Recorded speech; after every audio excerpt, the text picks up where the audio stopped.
नमस्कार, मैं हूँ विनय सिंह। 11 बजे के शो में आपका बहुत बहुत स्वागत है। और आज बात सिर्फ जेपीएससी की करेंगे इस शो में, क्योंकि छठी जेपीएससी पर अंतिम निर्णय कल आ रहा है। 326 स्टूडेंट्स की जो क्वालिफाई कर गए थे, 26 कैंडिडेट, क्या उनकी नौकरी बचेगी या फिर जाएगी, ये बहुत बड़ा सवाल। इसलिए आज इस पर विश्लेषण करेंगे, पूरा बताएंगे कल क्या कुछ हो सकता है। लेकिन इसके साथ साथ आपके लिए एक अच्छी खबर भी है कि अगर आप 7वीं 8वीं 9वीं और 10वीं के कैंडिडेट हैं तो आप हमारे यहाँ पर 3-4 सुविधाएं ले सकते हैं। आप या तो मेंस की क्लासेस कर सकते हैं प्रति माह के दर पर, दिल्ली की तुलना में काफ़ी कम फीस पर कराई जा रही है।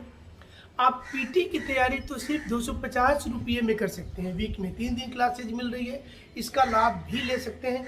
और advance study notes flow chart वाला जो क्वेश्चन आंसर के रूप में चैप्टर वाइज है, एक भी क्वेश्चन नहीं छूटेगा, वह भी आप घर बैठे मंगवा सकते हैं। और किसी भी जानकारी के लिए 9431156794 नंबर पर व्हाट्सएप मैसेज करेंगे। चलिए आज की खबरों की शुरुआत करते हैं। और सबसे महत्वपूर्ण खबर ये है कि अब ये उम्मीद है कि कल अंतिम निर्णय 326 कैंडिडेट के ऊपर आ जाएगा।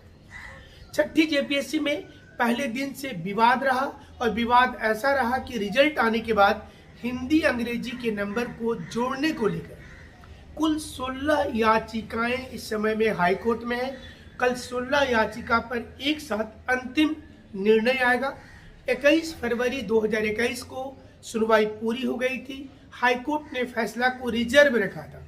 रिजर्व का मतलब होता है कि इतने दिनों में हाई कोर्ट का बेंच यह तय करता है कि इसके फैसले के पॉजिटिव या निगेटिव बोलने से समाज पर क्या असर पड़ेगा।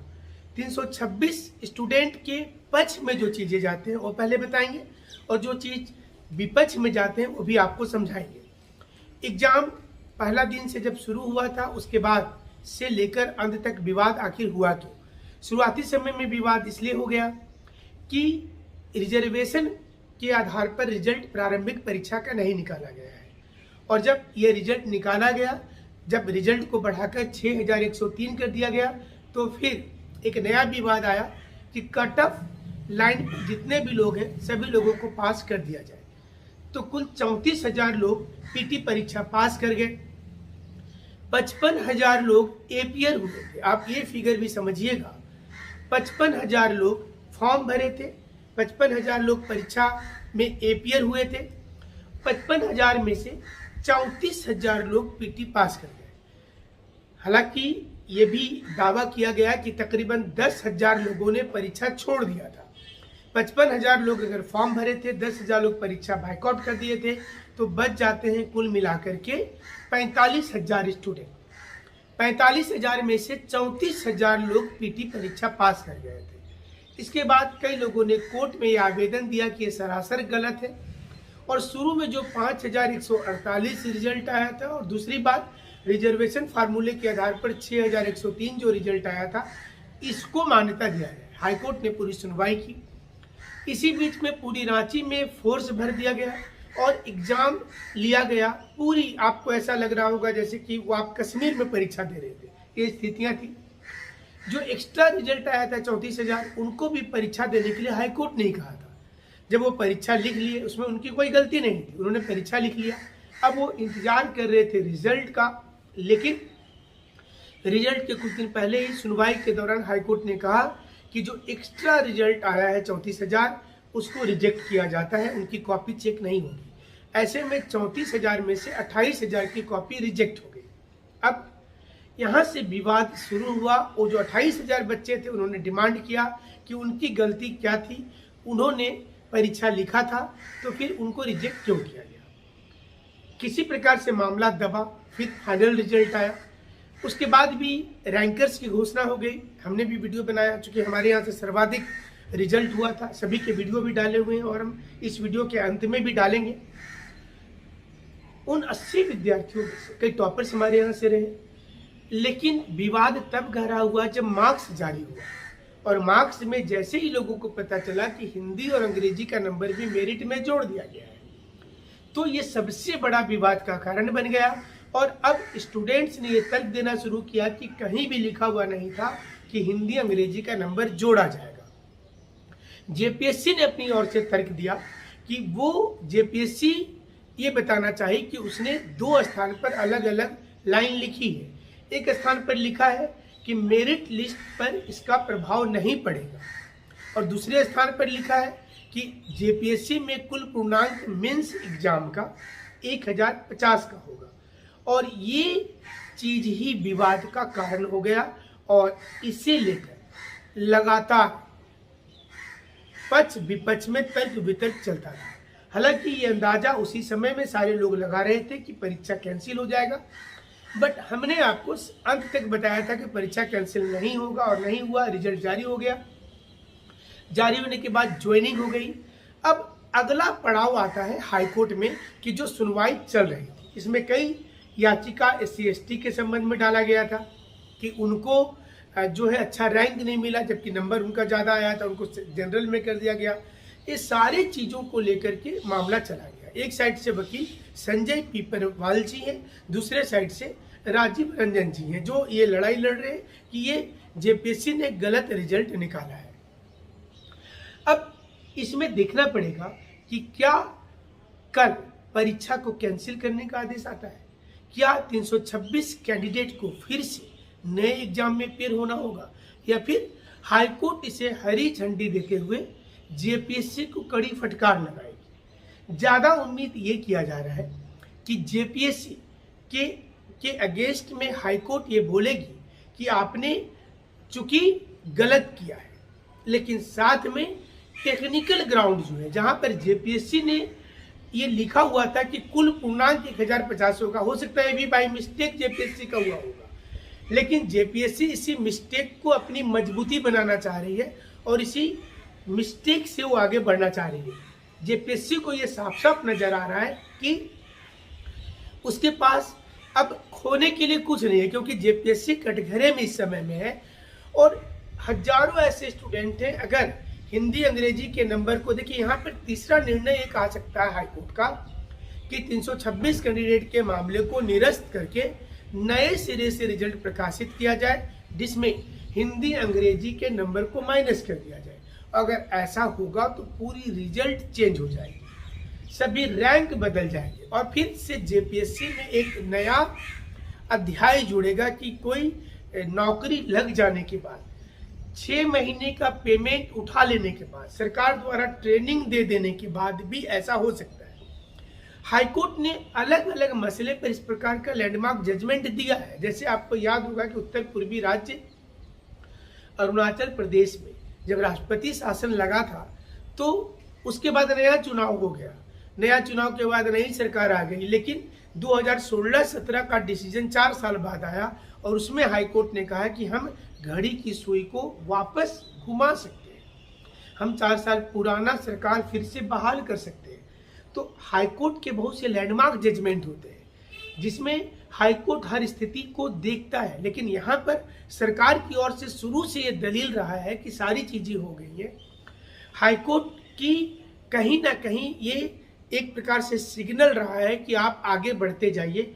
मुख्यमंत्री ने साइन कर दिया और एक बार ज्वाइनिंग हो जाने के बाद, चूंकि सरकार के जो टर्म्स कंडीशन है और यहाँ पर अगर इसको रिजेक्ट किया जाता है तब क्या होगा। 326 कैंडिडेट में से तकरीबन 250 से अधिक ऐसे लोग हैं जो किसी न किसी नौकरी में पहले थे। कोई स्कूल में टीचर था, कोई ब्लॉक में कार्यरत था, कोई इनकम टैक्स में इंस्पेक्टर था, कोई जीएसटी विभाग में कार्यरत था। तो सभी कैंडिडेट कहीं ना कहीं पहले से इंगेज थे वो गवर्नमेंट सेक्टर में। जब सरकार में जो नियम होता है कि जब आप नई नौकरी में जा रहे हैं तो पुरानी वाली नौकरी को रिजाइन करना है, तो उन्होंने जेपीएससी के ऊपर भरोसा करके, झारखंड सरकार के ऊपर भरोसा करके इस वैकेंसी को भरा और पुरानी नौकरी को रिजाइन करके इस नौकरी में आ गए। अब सवाल यहाँ पर सामने आता है कि अगर इसको हाईकोर्ट रिजेक्ट करती है, निरस्त कर देती है, तो ऐसे में बहुत बड़ी दुविधा होगी और ये कैंडिडेट फिर से उसी हाईकोर्ट का दरवाजा खटखटाएंगे कि इनके साथ न्याय हो, इनकी इसमें क्या गलती थी।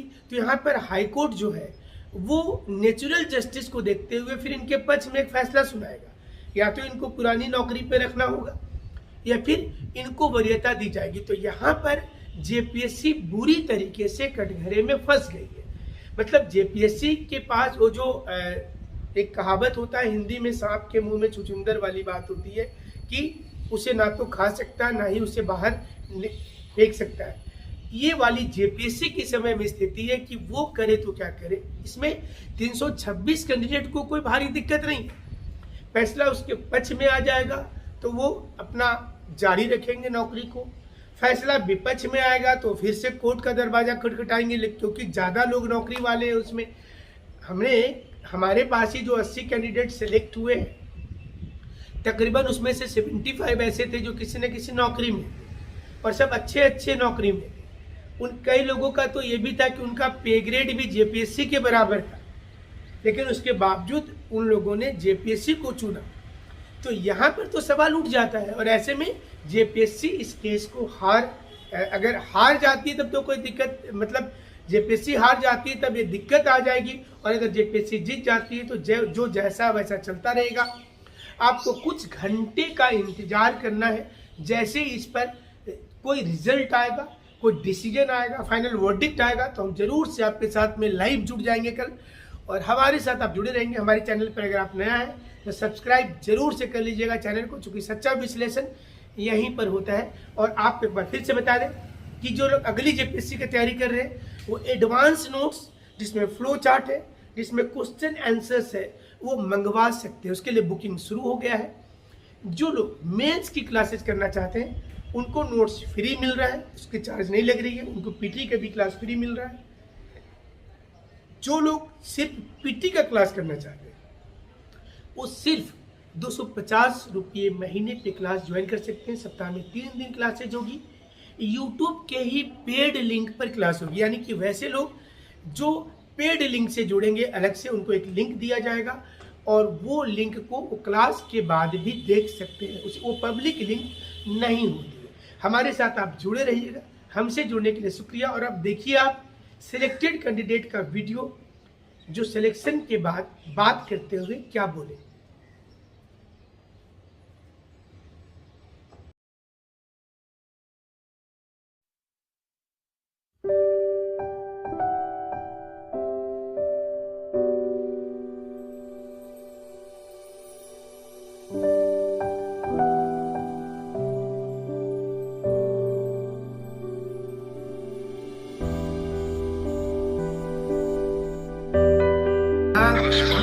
नमस्कार। हमारे साथ इस समय में रोशन कुमार है।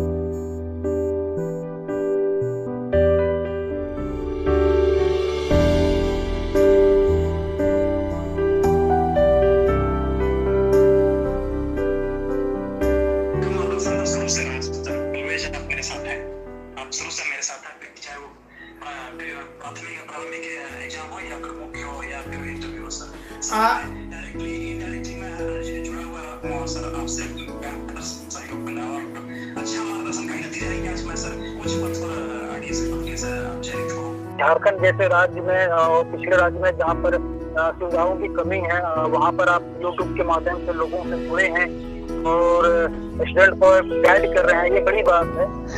सबसे पहले तो मैं अपनी सफलता का श्रेय माता पिता को और खास करके विनय सर को तहे दिल से शुक्रिया अदा करना चाहूंगा। उनके मार्गदर्शन में मैंने ये सफलता पाई। आपके वीडियोस को देखकर भी सर बहुत हेल्प मिलती है बच्चों को। हमारे साथ में नीतीश कुमार है। इस बार शिक्षा सेवा में दूसरा रैंक आया है झारखंड में। और सबसे बड़ी बात है कि नीतीश कुमार आईएएस की भी इंटरव्यू दिए हुए हैं, कई राज्यों के भी इंटरव्यू फेस किए हैं, वर्तमान में प्राचार्य के रूप में कार्यरत है।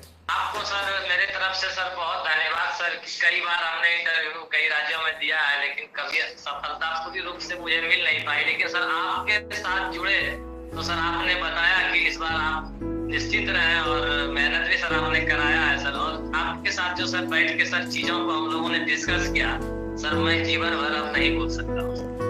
अगर अच्छे मेंटर मिल जाते हैं सर, जैसे आईएएस अकेडमी आपका सर, वो बहुत ही अच्छे उनसे हेल्प मिला सर।